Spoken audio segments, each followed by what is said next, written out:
Good morning. Welcome to our next installment of use case walkthroughs for Telecom 360. Today's use case is going to be with the B2B self-service portal, and we're going to show off our contracted rates and self-service ordering at those rates. A little bit more in detail about the use case.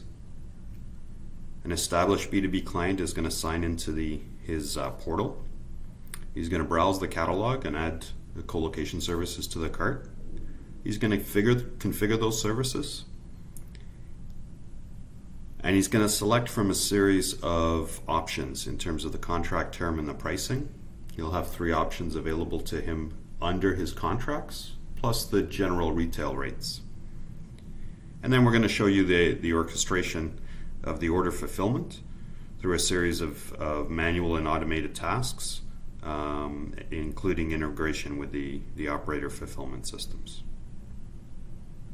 Let's begin.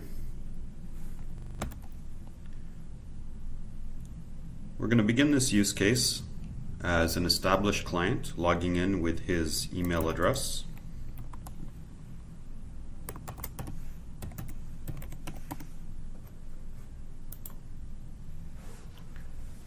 He's brought into his portal where he can take a look at his profile, locations, contacts, current orders, subscriptions, the shop, his billing issues, etc. We're going to focus today on the shop. So we're going to go to the shop and order some co-location services for which we have an established contract with the service provider. So we're going to take a look at the rack, and you'll see he has a bunch of options. First, we're going to configure the product. So we're going to say where we want the co-location services to be. We can just leave it as Toronto. Specify the network bandwidth that we're looking for, and the number of amps we'll need per rack unit. And now we're going to select our pricing and contract terms. So we have 3 terms here, a 36, a 12, and a 60-month commitment. And we've highlighted the 36-month commitment here, the sweet spot. But he's free to select any of these. The key here is that these top 3 are part of his contract. The 24-month is the retail price, the price that everybody off the street can get, a much higher price. So he's going to pick his, let's say, a 12-month commitment at $225. We'll add this to the cart with a configuration that we'd previously done. Take a look at our cart here with 1 item in it, and check this out.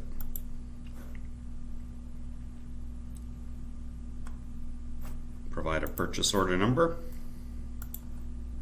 a requested due date, invoice, continue, and we're going to place the order.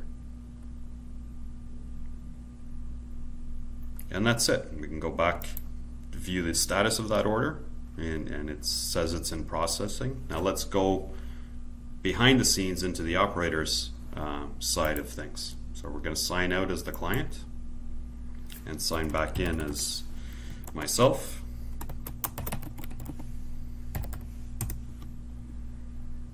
And I'm brought to my dashboard, which gives me a view of my tasks, the available tasks that can be processed, statuses, etc.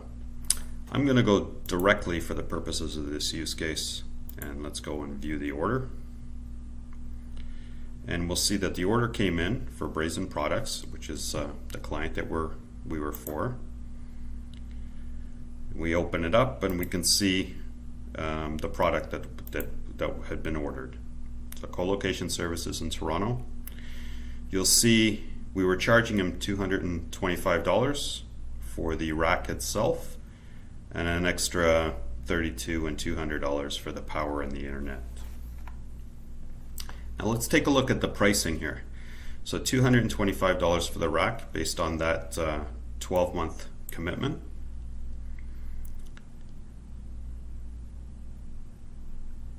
Now if we go in and we take a look at quotes that are in progress, we can take a look, and other people are getting different pricing. So in this case, it's a 24-month commitment for $410, and that was for a general customer.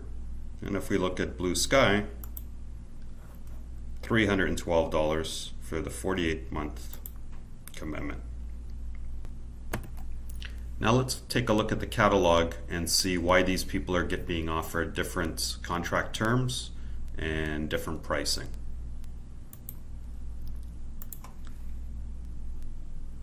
We're going to look at pricing for enterprise services. Let's view the prices for co-location, and let's just, to make it easy, let's sort it.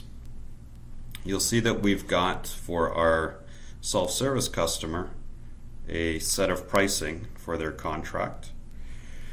The co-location rack, there are 3 prices, and there's 2 more for the rack unit.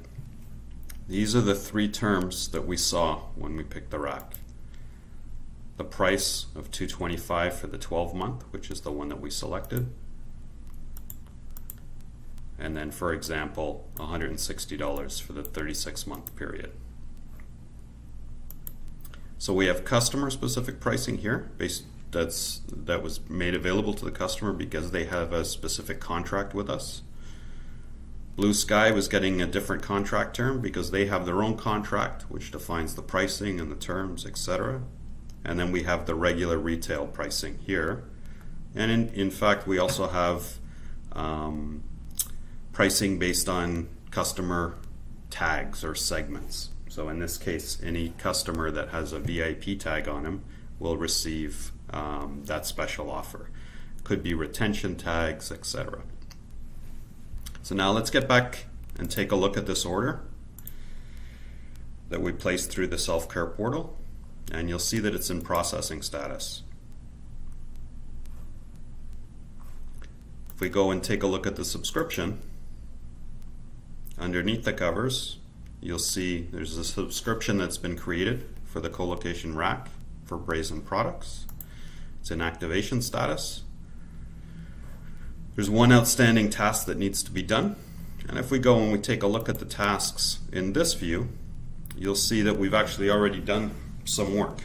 The system has gone in and updated the contract in the billing platform to a status called pending. That was about 4 minutes ago as we were talking. And it's also updated the status in the network inventory system. And now it's tasked a human to go and prepare the power and space for the co-location services. So let's start this task. We're going to go do our work, complete the task, provided notes, power and space complete, marks it as completed, and the next task is to install a customer equipment has been triggered. So you'll see a mix of manual and automated tasks, and the workflow is completely tailorable by the service. So I'm just going to go and complete this stuff. Now we're going to do a test and turn up with the customer.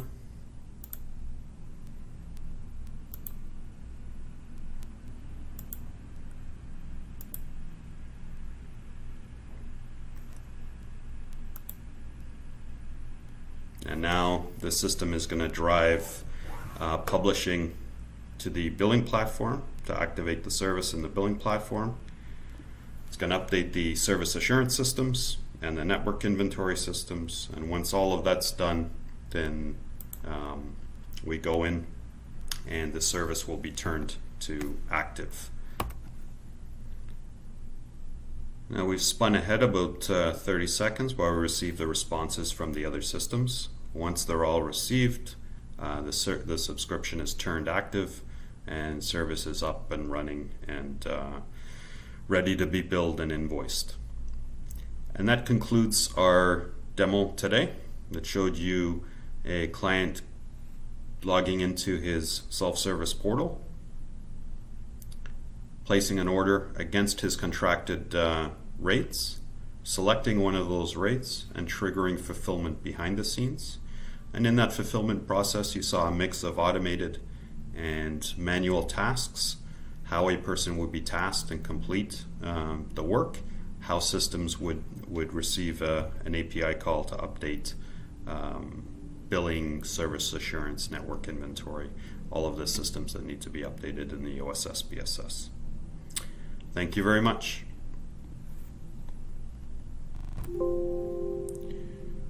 Thank you for your time today.